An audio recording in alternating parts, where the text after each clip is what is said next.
what's happening. So this one said describe the pattern in each sequence and find the next two terms. And these aren't necessarily arithmetic, but this one, let me see, I'm adding 8, adding 8, adding 8. So I'm adding 8 each time, so that's the pattern. The common difference is 8. Let me see, 27 plus 8 is 35. 35 plus 8 is 43, so this should be the next two terms. In number 2, I'm multiplying by negative 2. So this is not arithmetic. I wouldn't do anything else with this, but I would say, well, multiplying by negative 2. So negative 24 times negative 2 is positive 48. Positive 48 times negative 2 is negative 96. So those should be the next two terms there. Okay, tell if it's arithmetic, and if so, identify the common difference. Well, for number 3 here, it looks like they're subtracting 8, and then subtracting 7, and then subtracting 7. So that's not, the difference isn't common each time. So I would say no, it has to be a common difference each time. And for number 4, it looks like I am adding 9, adding 9, adding 9. So that's okay, and the common difference is 9.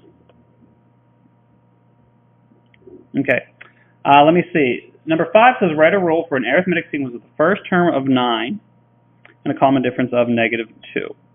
So the first term is 9, so it will be a sub n, let me just write it out here, is equal to 9 is your first term. Can you see that at all? Probably not. I'm going to stop doing that then, you can't see it.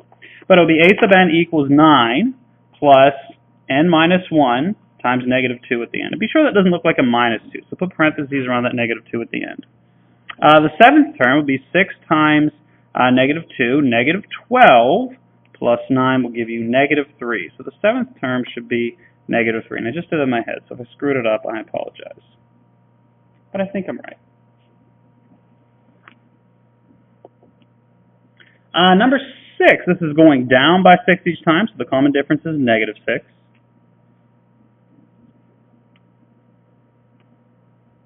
Okay, this next one says describe and correct and finding the 10th term, and they just need to take 10 minus 1 here instead of just having the 10. It should be n minus 1, not just n there.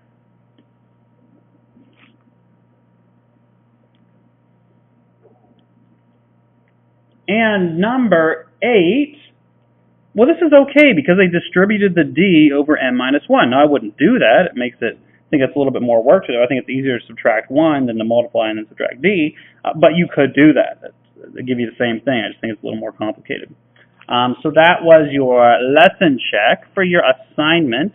On this same page, please do 12 to 56, just multiples of 4 there, so there's 12 problems. Most of it you'll hopefully fly through, of course, the challenging stuff at the end. Go ahead and get to it.